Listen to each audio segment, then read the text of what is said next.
Good afternoon class. इससे पहले वाले लेक्चर में जियोग्राफी में कहाँ तक पढ़ाया था, स्थानीय पौने स्टार्ट कर दिया।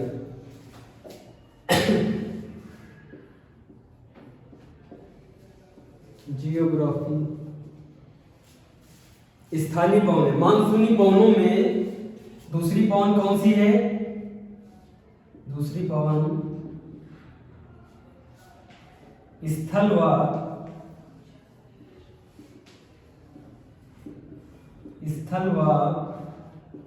जल समीर। स्थल व जल समीर, देखना ध्यान से। ये मानसूनी पवने, ये स्थानीय पवने, ये साल भर एक जैसी नहीं चलती। ये प्रेशर ग्रेडियंट के हिसाब से, प्रेशर ग्रेडियंट क्या होता है? दाबांतर, दाबांतर के हिसाब से ये चलती है। इसका नाम देखो क्या है? स्थल व जल समीर। ये वो पवने हैं जो स्थल से जल की तरफ चलती और जल से स्थल की तरफ चलती।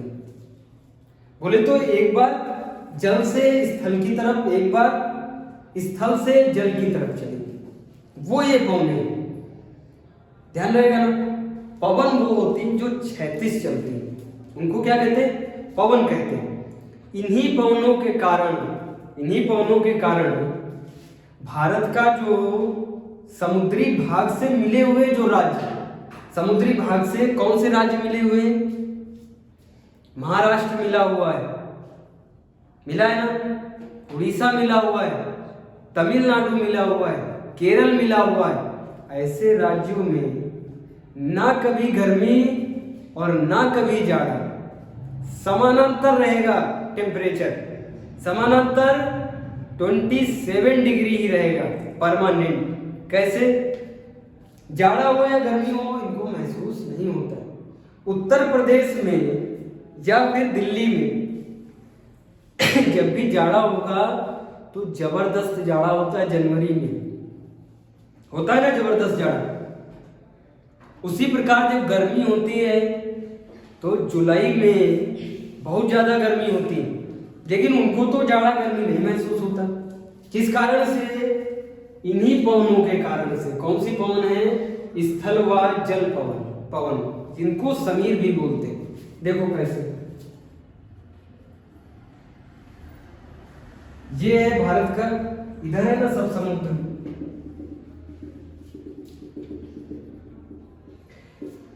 हिंद महासागर, अरब सागर, बंगाल की खाड़ी, बे ऑफ बंगाल, तीनों तरफ से घिरा हुआ है। देखना ध्यान से। ये है सन।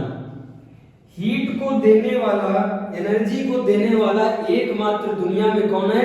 सन। जब ये पानी को हीट करेगा, पानी एक तो जल्दी हीट नहीं होगा और दूसरा जल्दी ठंडा भी नहीं होगा। एक तो जल्दी गर्म नहीं होगा, दूसरा जल्दी ठंडा नहीं होगा। आ रही है बात समझ में? तभी देखो, ये जब सूर्य की किरणें कहां पड़ेंगी? पानी पे पड़ेंगी। चल रहा क्या? हमने कह दिया कि चल रहा जुलाई, जुलाई जुलाई बोले तो गर्मी का सीजन। समझ में आ रहा है? अब गर्मी में इधर ही, इधर देख ले तो इधर दिल्ली, देखना दोनों, ये दिल्ली है और इधर हम कर देते हैं क्या? मुंबई कर देते हैं। दिख रहे? दिल्ली के चारों तरफ कोई समुद्र है? दिल्ली के चारों तरफ कोई समुद्र है? नहीं है। कोई क्या वो है? नदी है? नदी भी तुमको बड़ी नहीं दिखेगी, सब साइड से निकल के गई। आ रहा ना समझ में? तो दिल्ली बोले तो सॉलिड एरिया, बिल्कुल सॉलिड एरिया है नहीं? सॉलिड जल्दी गर्म हो जाता है और जल्दी ठंडा होता है। जुलाई का सीजन चल रहा है। जुलाई कैसा? गर्मी का सीजन चल रहा है, गर्मी का सीजन। अब सॉलिड जल्दी गर्म होगा नहीं होगा? जल्दी गर्म होगा, इसका मतलब ज्यादा गर्म लगेगी दिल्ली में जुलाई में, 44-45 डिग्री सेल्सियस लगेगा, क्योंकि ये क्या है? भाग सॉलिड है। जल्दी गर्म हो गया तो तुमको गर्म महसूस होगी ज्यादा, लेकिन ये भाग किससे कनेक्ट है? समुद्र से। समुद्र में क्या है? जल। और जल क्या होता है? लिक्विड। जल क्या होता है? लिक्विड। लिक्विड बोले तो पानी। पानी जल्दी ना गर्म होगा और ना ठंडा होगा। अब इसी जुलाई के सीजन में ये पानी पे किरणें पड़ रहे, तो कहोगे क्या मुंबई के स्थल भाग पे नहीं पड़ रही? वहां भी किरणें पड़ रही। वो तो जल्दी गर्म हो गया, वो तो जल्दी गर्म हो गया, लेकिन ये जो जल है ये जल्दी गर्म नहीं होता और जल्दी ठंडा भी नहीं होता। आ रहा ना समझ में? अब देखना, जब सुबह हुई तो सुबह के वक्त जब किरणें पड़ी तो दिल्ली जल्दी गर्म हो गई, तो दिल्ली में ज्यादा गर्म लग रही, लेकिन ये जल जल्दी गर्म नहीं हुआ, मतलब ये ठंडा है। तो यहां से कैसी पवनें चलेंगी? ठंडी पवनें चलेंगी। किधर को? इधर को। क्यों? क्योंकि यहां टेम्परेचर क्या है? पानी में टेम्परेचर क्या है? कम, तो प्रेशर क्या होगा? ज्यादा होगा ना, ज्यादा। और पवनें कैसे चलती? High to low. तो चल गई ना हाई टू लो। ये कैसी पवनें? ठंडी पवनें। ठंडी पवनें क्यों? क्योंकि ये समुद्र की पवनें। अब उन इंसानों को क्या महसूस हो रहा? ठंड महसूस हो रही। गर्मियों में भी ठंड महसूस हो रही, ज्यादा ठंड नहीं, हल्की फुल्की ठंड। 27 डिग्री सेल्सियस वाली, 27 डिग्री सेल्सियस वाली। तो इनको लग रही क्या गर्म? नहीं लग रही। किसके कारण? इस समुद्र के कारण। आ गई? जल स्थल व जल समीर समझ में आ गई? ध्यान से सुनो। अब क्या हो रहा है? यहां पे टेम्परेचर कम और प्रेशर क्या है? ज्यादा। तो ये कैसे चलेंगी? किधर की तरफ? टेम्परेचर जहां पे ज्यादा होगा और प्रेशर क्या होगा? कम चलेगी ना। तो हमने कहा ये स्थल भाग है, स्थल भाग जल्दी गर्म होगा तो टेम्परेचर हाई और प्रेशर लो। हुआ नहीं हुआ? तो ये ऐसे चल रही, जल से थल की तरफ, जल से थल की तरफ चल रही। और कैसी पवनें? ठंडी पवनें। तो महसूस क्या होगा इनको? ना ठंडी ना गर्मी। कैसे? क्योंकि ये जो स्थल था ये क्या है? टेम्परेचर हाई है, लेकिन इस हाई को लो कौन कर रहा है? ठंडी पवनें। लेकिन एकदम लो थोड़ी ना कर रही, क्या 0 डिग्री थोड़ी ना कर रही कि बर्फ से जम जाए, हल्का फुल्का ठंड कर रही। तो हल्का फुल्का ठंड और हल्की फुल्की गर्म तो इतने ही डिग्री पे लगती ना। आया ना समझ में? अब हेडिंग डालो, स्थानीय पवनें। स्थानीय पवनों में गर्म पवनें, स्थानीय पवनों में भी गर्म पवनें। ये आगे रफ कर दे।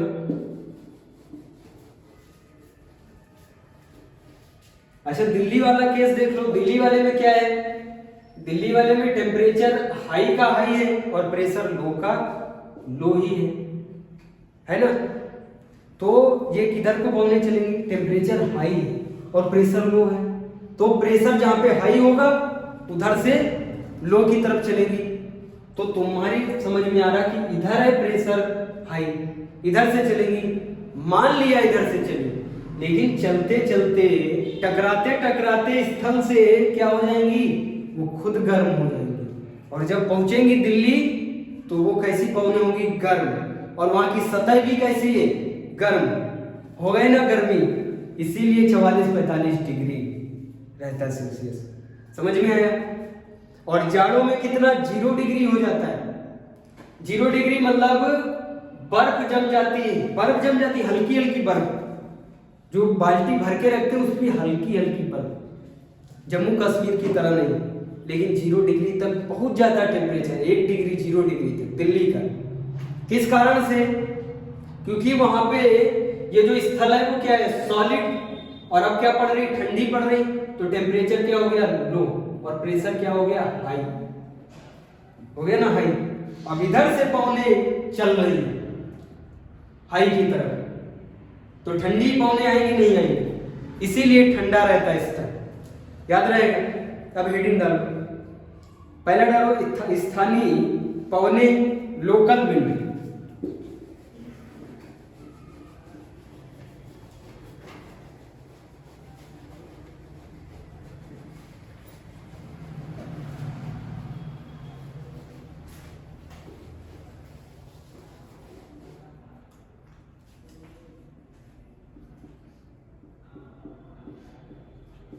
स्थानीय पवने, वो भी कैसी स्थानीय पवने? गर्म, गर्म पवने, इनको इंग्लिश में कहते हैं लोकल विंड। पूछ लिया जाता है कई बार यूपीएससी में, इससे क्वेश्चन आ जाता है। सबसे पहले लिखो चिनूक, चिनूक। सबसे पहले जो पवन है उसका नाम है चिनूक।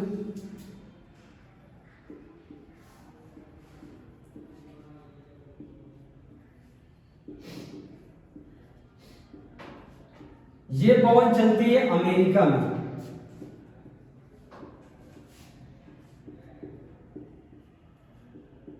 कहां चलती है? अमेरिका में चलती है। अपने वहां एक चिनूक क्या है? हेलीकॉप्टर है। देखा चिनूक हेलीकॉप्टर? उसका काम क्या है? वो जो कई सारे टैंक होते हैं उनको उठा के ले जाता, कहां पे? पहाड़ियों पे उठा के ले जाता। वो कहां से लाया गया है? अमेरिका से लाया गया है। ये पवनें कहां चलती हैं? अमेरिका में। कहां से किधर से किधर को ध्यान से सुनना है।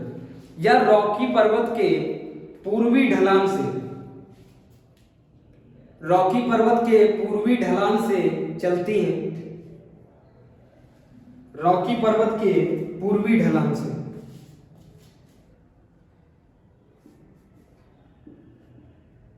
या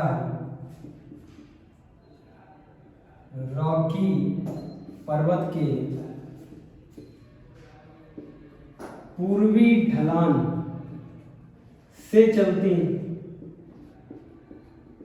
इतनी तो बात क्लियर है। और ये है कैसे? गर्म है। ये गर्म पवन है और रॉकी पर्वत के पूर्वी ढलान से चल रही है। तो बताओ गर्म पवन के इर्द गिर्द अगर कोई बर्फ पड़ जाए तो उसको पिघला देगी? नहीं पिघला देगी। यही वो पवन है जो अमेरिका में जम जाती बर्फ, उसको ये पिघला देती है। लिखो, गर्म हवाएं हैं जो बर्फ को पिघला देती और वहां के चारागाह को बर्फ से मुक्त करती।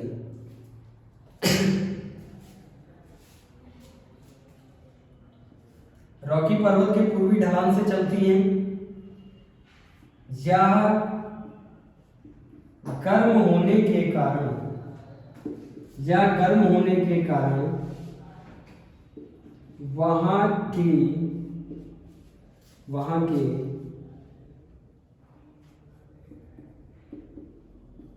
वहां की बर्फ को पिघला देती है। ध्यान से सुनना, वहां की बर्फ को पिघला देती है। जो चारागाह पे जो बर्फ जमी होती है उसको पिघला देती है, मतलब चारागाह को बर्फ से मुक्त कर देती है। इसी पवन को हिमभक्षी पवन कहते हैं। पूछा गया है, ध्यान से सुनना है। ये बर्फ को पिघला देती है, चारागाह को, वहां के जो चारागाह है, चारागाह को बर्फ से मुक्त कर देती हैं, बर्फ से मुक्त कर देती हैं। इन्हीं को क्या कहते हैं? हिमभक्षी पवन। इसी को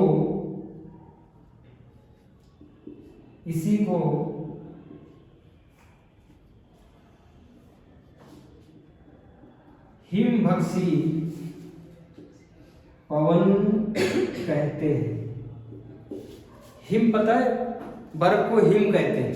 जो बर्फ को खा जाए उस पवन को क्या बोलते हैं? हिमभक्षी पवन। उसी का नाम क्या है? चिनूक। कहाँ चलती है? अमेरिका में।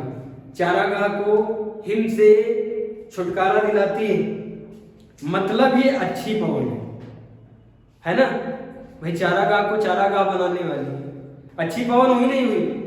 नहीं तो भैंस वगैरह कैसे चल पाती भाई? बर्फ जमी हुई है तो नहीं चल पाती।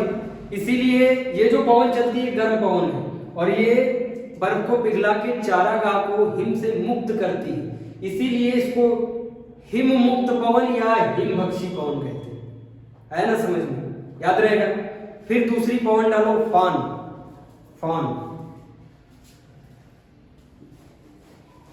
दूसरी स्थानीय पवन है। ये फिर से पढ़ने को मिलेगा कहाँ पे, वर्ल्ड जियोग्राफी। जब एक देश की बात होगी ना, अमेरिका की बात होगी, तब ये फिर होगा रिपीट। दूसरी पवन का नाम है फान। पूछा जाता है फान कहां से चलती है। यूरोप के आल्प्स पर्वत के पश्चिम से चलती है।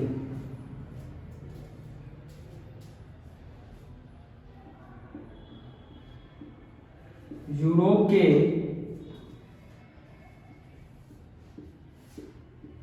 आल्प्स पर्वत के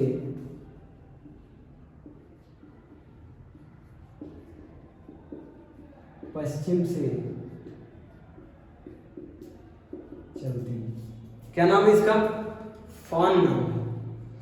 और फान कहां से चलती है, ध्यान रखना, यूरोप की पवन फान, ध्यान रहेगा ना। आल्प्स पर्वत ये वो पर्वत है जो एशिया और यूरोप को अलग करता है। ये बना हुआ है आल्प्स पर्वत, ये बना दिया आल्प्स पर्वत। जो पश्चिमी साइड है आल्प्स पर्वत के पश्चिमी साइड, ये यूरोप है, और जो पूर्वी साइड है ये क्या है, एशिया है। ये वही आल्प्स पर्वत है। समझ में आ रहा है। अंगूरों की फसलों को शीघ्र ही पका देती है। अंगूरों की फसलों को ये फान जो है, गर्म हवा है, हम गर्म हवा की बात ही कर रहे हैं। ये अंगूर की फसल को जल्द ही पका देती है। अंगूर की फसल को जल्द ही पका देती है। तीसरी डालो पवन, सिराको। तीसरी पवन का नाम है सिराको।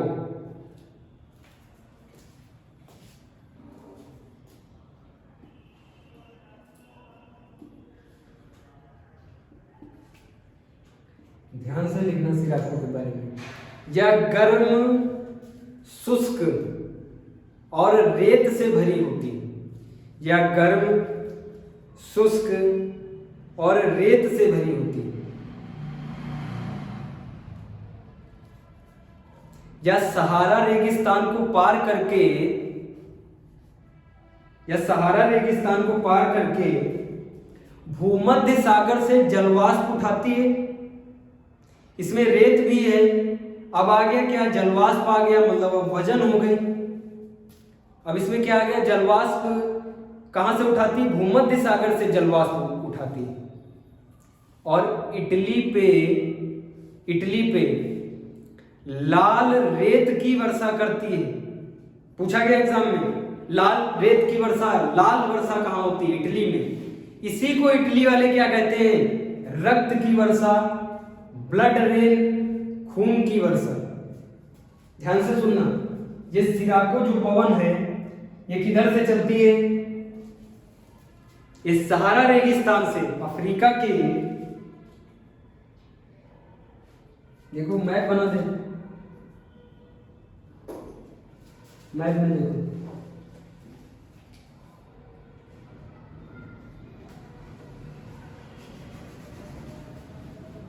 ये है अफ्रीका।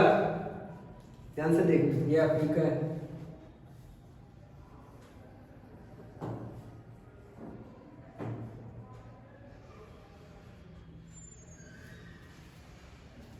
ये इंडिया है।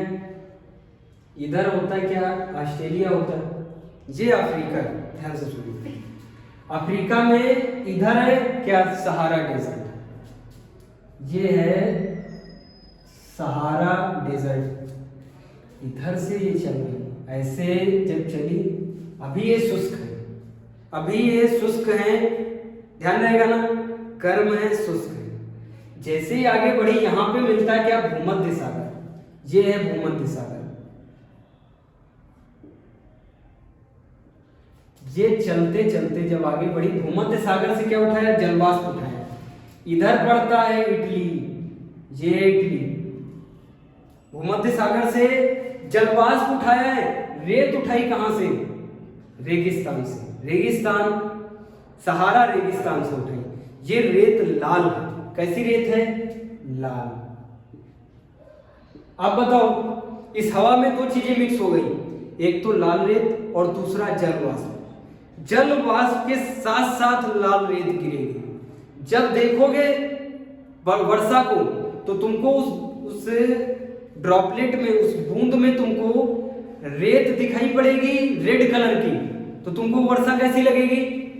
लाल वर्षा लगेगी। और ये वर्षा कहाँ होती है? ये है इटली का क्षेत्र। जब इटली में ये बहुत पहले वर्षा होती थी तो लोग डरते थे, कहते थे कि खून की वर्षा हो रही है, सब लोग घर के अंदर हो जाओ। समझ में आ रहा है? धीरे धीरे जब टेक्नोलॉजी बढ़ी तब पता चला रहे हैं ये तो सहारा रेगिस्तान से रेत उठा के ला रहे हैं। ये जो वर्षा में ब्लड दिख रहा है, ये ब्लड नहीं है, क्या है? रेत है। यही वो पवन है जो खून की वर्षा कराती है। कौन सी वर्षा कही जाती है भारत में? खून की वर्षा केवल एक ही देश में, एक ही जगह पे। कहां पे?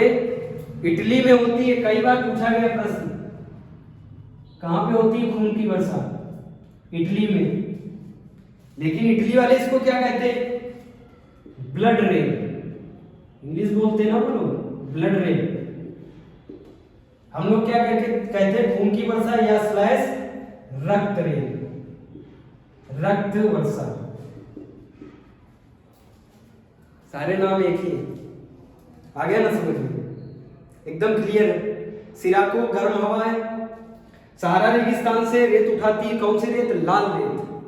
आगे चल के इसको क्या मिल जाता है? जलवाष्प। जलवाष्प ग्रहण करती है और इटली पे वही लाल रेत के साथ साथ जलवाष्प गिरता है वर्षा के रूप में। कैसा दिखता है? रेड कलर का। लोगों को लगता है खून की वर्षा हो गई। आ रहा ना समझ में? अब डालो हर मट्टन की गर्म हवा, हर मट्टन की गर्म हवा।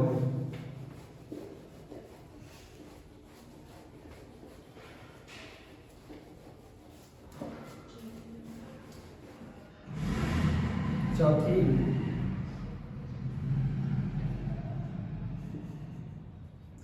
हर मट्टन की गर्म हवा।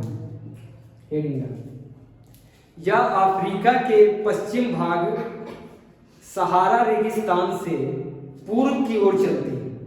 जैसे हमने अभी सिराको बताई, सेम उसी पैटर्न में चलती है। सहारा के रेगिस्तान से अफ्रीका के पूर्वी साइड में चलती है, या काफी शुष्क होती है।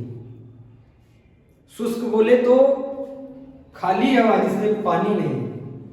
ऐसी हवाएं ठंडी लगती है। ऐसी हवाएं कैसी लगती है? ठंडी हवाएं लगती है। देखा है ना गर्मियों में जब चलती है शुष्क हवाएं, हल्की हवाएं, तो लोग कॉटन का कपड़ा पहन के बहुत आराम से खेतों में घूमते है ना। उसी प्रकार देखना, हरमट्टन की जो गर्म हवाएं हैं ये किधर से चल रही है? रेगिस्तान के पश्चिमी भाग, सहारा रेगिस्तान। सहारा रेगिस्तान की बात कर रहे हैं। सहारा रेगिस्तान के पश्चिम से पूर्व की ओर, पश्चिम से पूर्व की ओर चलती है। ये कैसी है? ये है तो गर्म हवाएं, लेकिन कैसी है? शुष्क हवाएं, शुष्क बहुत खाली हवाएं। अब देखना ध्यान से, ये जब चलती भूमध्य सागर से आगे चल के क्या करेंगी? नहीं, ये वो तो बता चुके ना, ये सिराको बता चुके। इसमें लिखो जिसके कारण ये शुष्क हवाएं होती, जिसके कारण पूर्वी भाग में आर्द्रता को मिटा देती। आर्द्रता से उमस आती।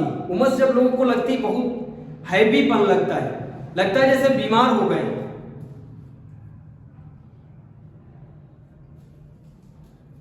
लिखा पूर्वी भाग से ह्यूमिडिटी को हटा देती।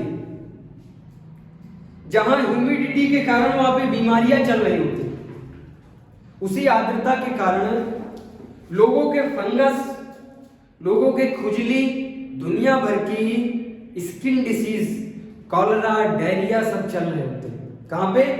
अफ्रीका के पूर्वी भाग में।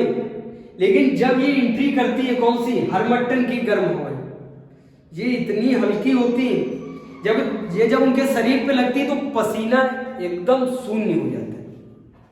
तो इनको ह्यूमिडिटी क्या लगती है? एकदम कम लगती है। तो ह्यूमिडिटी को ये मिटा देती है, उमस को मिटा देती है। इसीलिए इनको क्या बोलते हैं? डॉक्टर हवाएं। इसीलिए इनको वैद्य हवाएं बोलते हैं, डॉक्टर हवाएं बोलते हैं। याद रहेगा ना, पूछी गई है ये हवा, पूछी जाती है। डॉक्टर हवा किसे बोलते हैं? हरमट्टन की गर्म हवाएं।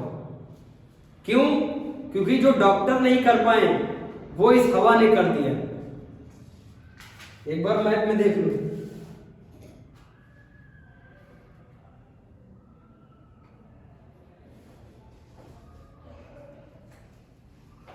ये अफ्रीका का भाग है, ये इधर इंडिया है, ये ईरान, इराक ये सब भाग है, ये वाला अफ्रीका का है। ये ऐसे चल रही है, ध्यान से सुनो। ये जो पश्चिम का साइड है, हमने बताया ना ऑफ स्प्रिंग होता है, इधर सब रेगिस्तान होते हैं, पश्चिमी साइड में रेगिस्तान है। कौन सा? सहारा मरुस्थल है, आ रहा ना समझ में। लेकिन जो पूर्वी भाग में है, ये इन लोगों को देखो, ये जो पूर्वी भाग पे है, इन लोगों की बात कर रहे हैं, इनके बहुत ज्यादा गर्मी लग रही है। बहुत ज्यादा क्या लग रही है? उमस। उमस कब होती है? जब ह्यूमिडिटी ज्यादा होती है, तो भी इंसान को उमस ज्यादा लगती है। उमस ज्यादा लगती है, पसीना ज्यादा निकलता है। जब पसीना ज्यादा निकलता तो बीमारी भी ज्यादा आती ना। आ रहा समझ में? अब ये जब ये वाली हरमट्टन की हवा पहुंचेगी इन लोगों के थोबड़े पे लगेंगी, पूर्वी भाग वालों के थोबड़े पे लगेंगी, तब पसीना गायब, मतलब ह्यूमिडिटी गायब। तो इनकी बीमारी अपने आप, खुजली जो खुजाते रहते ना, स्किन डिसीज, अपने आप चली जाती है। इसीलिए लोग कहते हैं कि डॉक्टर को नहीं दिखाना है, हरमट्टन की हवाएं हमें देख लेंगी। ये जब हरमट्टन की हवाएं इनको टच करती है तो ये लोग सही हो जाते हैं। इसीलिए इसको क्या बोलते हैं? डॉक्टर हवाएं। यही है डॉक्टर हवाएं, याद रहेगा। ये हवाएं सिर्फ यही नहीं चलती, इस तरह की हवाएं ऑस्ट्रेलिया में भी चलती हैं, इस तरह की हवाएं अमेरिका में भी चलती हैं। लेकिन वहां पे उनको डॉक्टर हवा नहीं बोलते, उनको अलग अलग नाम से जानते हैं। लिखो अलग अलग नाम। इसी प्रकार की हवाएं अन्य देशों में चलती हैं, इसी प्रकार की हवाएं अन्य देशों में चलती हैं, जो थोबड़े पे लगती हैं और इंसान को उमस से राहत देती है। इंसान को उमस से राहत देती है। तो सबसे पहले उस देश का नाम लिखा रहे हैं जिसका नाम है क्या? ऑस्ट्रेलिया। यही हवाएं ऑस्ट्रेलिया में बोली जाती हैं। Number 1 Australia. ऑस्ट्रेलिया इसलिए क्योंकि ये पुराना ससुराल है भारत का, इसलिए इसका पहला नाम। ये जो डॉक्टर हवाएं ये ऑस्ट्रेलिया में कही जाती है ब्रिक फील्डर। क्या बोलते हैं? Brick fielder.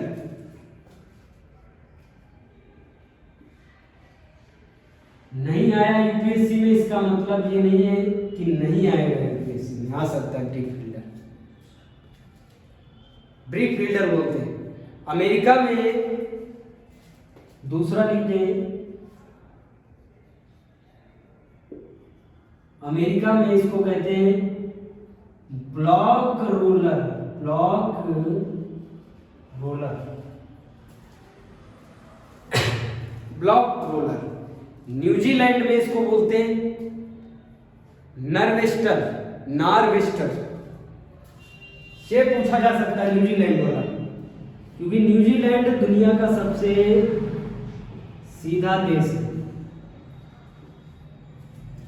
इसको क्या बोलते हैं? नार्वेस्टर।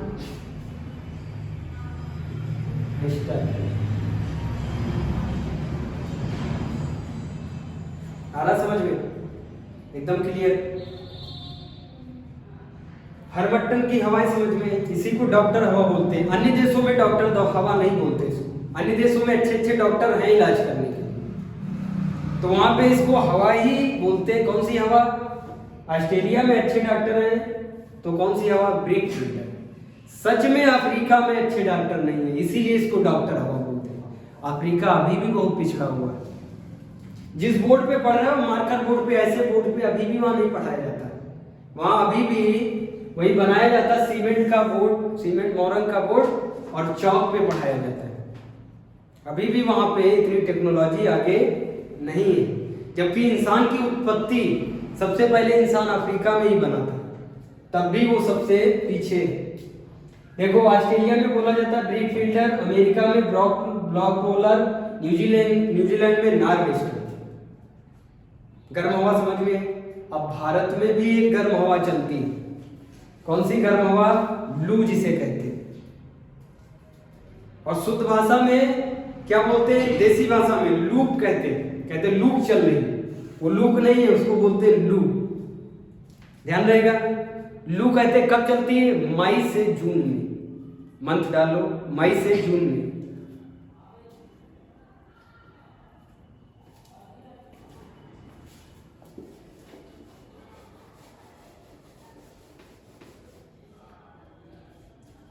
पांचवी गर्म हवा बोलते हैं लू। कहाँ चलती है? भारत में। कब से कब? मई से जून के मंथ में। याद रहेगा, मई के और जून के बीच में ये चलती है। और ये पूरे भारत में नहीं चलती। उत्तरी मैदान, भारत का उत्तरी मैदान बोले तो उत्तर प्रदेश, राजस्थान, बिहार, पश्चिम बंगाल। भारत के उत्तरी मैदानों में, ध्यान रहेगा, इसको बोलते हैं लू। और देसी भाषा में इसको बोलते हैं लूक।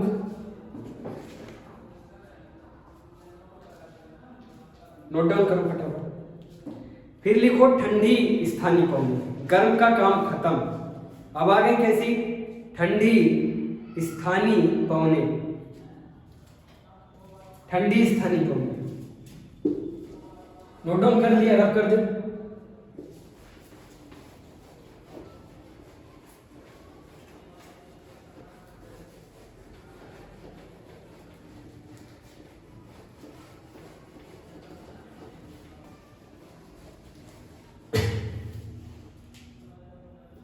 बस यहाँ पे क्या डाल दें? ठंडी डाल दें, गर्म रब कर दे। हो गई ठंडी स्थानीय पवनें। सबसे पहले नाम लिखो मिस्ट्रिल ठंडी पवनी। मिस्ट्रिल ठंडी हवा या मिस्ट्रिल ठंडी पवनी। मिस्ट्रिल।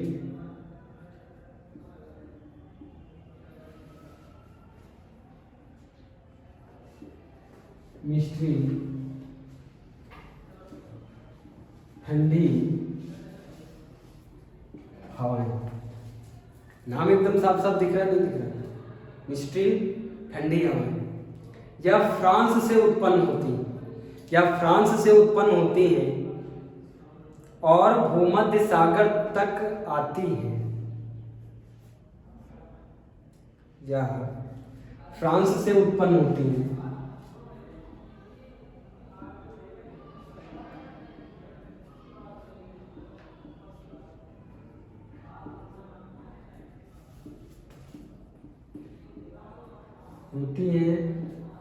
कहाँ तक आती है? भूमध्य सागर तक। भूमध्य सागर तक आती, भूमध्य सागर तक आती है। ये पौने कैसी हैं? ठंडी है, मतलब बर्फीला तो तूफान लाएंगी ना, बर्फीला तूफान। यही वो पौने हैं जो फ्रांस में बर्फीला तूफान लाती। यही वो पौने हैं जो फ्रांस में कैसा तूफान लाती है? बर्फीला तूफान।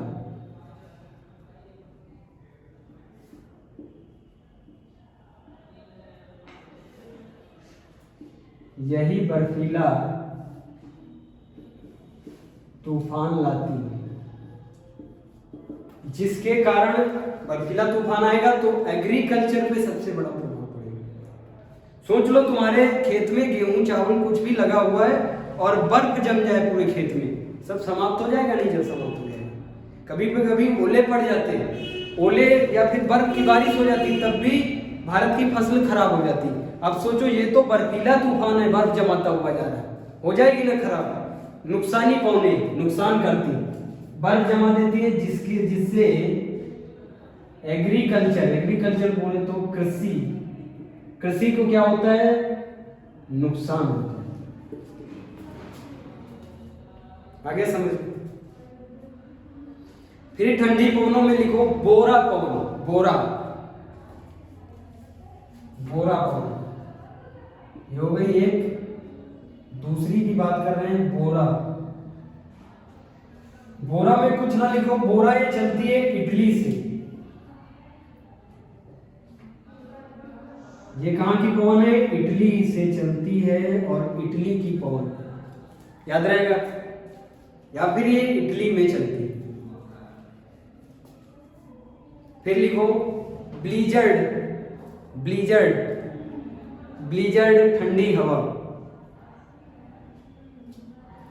रसिया, अमेरिका, कनाडा में चलती है। रसिया, अमेरिका, कनाडा में चलती है। रसिया, अमेरिका, कनाडा में चलती है।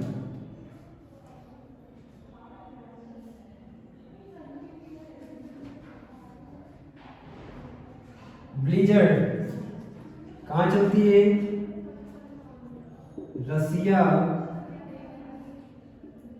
अमेरिका,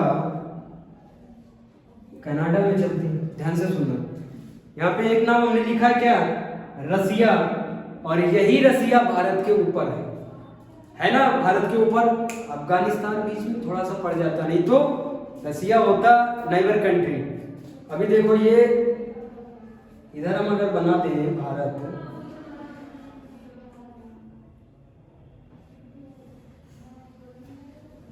ये बात तो इधर है रसिया, ये इस साइड में रसिया। आ रहा समझ में? अब ये हमारे कहां चलती है? रसिया में चलती है, तो इसका मतलब ये भारत भी आ सकती है, नहीं जा सकती। ये बर्फीला तूफान लाती रसिया में। फर्स्ट वर्ल्ड वॉर में यही वो हवाएं हैं जिन्होंने लाखों सैनिकों को बर्फ बना दिया था। यही वो हवाएं, ब्लीजर्ड की हवाएं। रसिया इन्हें जानता है कब आती, क्योंकि उसके घर की हवाएं, वो अवेयर है इससे, लेकिन पूरी दुनिया तो अवेयर नहीं। ध्यान से सुनना, ये भारत में आ जाती, क्यों नहीं आ पाती? क्योंकि यहाँ पे हिमालय पर्वत बने हुए हैं। हिमालय पर्वत के कारण ये नहीं आ पाती, नहीं तो ये उत्तरी भाग तुमको बर्फ का सिल्ली मिलता है, एकदम बर्फ जमी मिलती। नालियों में भी बर्फ जमी मिलती, कब? जनवरी के सीजन में। जबकि यहाँ पे जम जाती है बर्फ, रूस में जनवरी और दिसंबर के टाइम पे हार्ड बर्फ जम जाती है। किसके कारण? ब्लीजर्ड के कारण। लेकिन भारत में कभी उत्तर प्रदेश में बर्फ जम जाती, नालियों में बर्फ जम जाए, तालों में बर्फ जम जाए, ऐसा होता है? नहीं होता। किसके कारण? माउंटेन के कारण। इंटरव्यू में पूछा जा सकता है क्वेश्चन, याद रहेगा। लेकिन इन बड़े बड़े पर्वतों में बीच में फटे हुए ये पर्वत, उनको क्या बोलते हैं? दर्रा। बीच में छोटे छोटे रास्ते कट पिट गए, किसके कारण? पानी के कारण। उनमें से ये ब्लीजर्ड हवा थोड़ी बहुत निकल के आती, उनमें से थोड़ी बहुत जो निकल के आती, इसी को बोलते हैं शीतलहर। कई जनों के मुंह से सुना है ना, पूर्वजों के, शीतलहर चल रही है। ये रूस की ब्लीजर्ड है जो अपने भारत में कट फिट के आ रही थोड़ी बहुत, उसको क्या बोलते हैं? शीतलहर, रूस की ब्लीजर्ड। अगर माउंटेन नहीं होते तो पूरे भारत को ये बर्फ की सिल्ली बना देता है। दक्षिण भारत को नहीं, लेकिन उत्तर भारत को 100% बना देता बर्फ की सिल्ली। लेकिन माउंटेन के कारण भारत की सिल्ली नहीं बनता है भारत, याद रहेगा। अभी देखो ये जो माउंटेन है ये दोहरा काम करते हैं, दो काम करते हैं, दोहरा कार्य।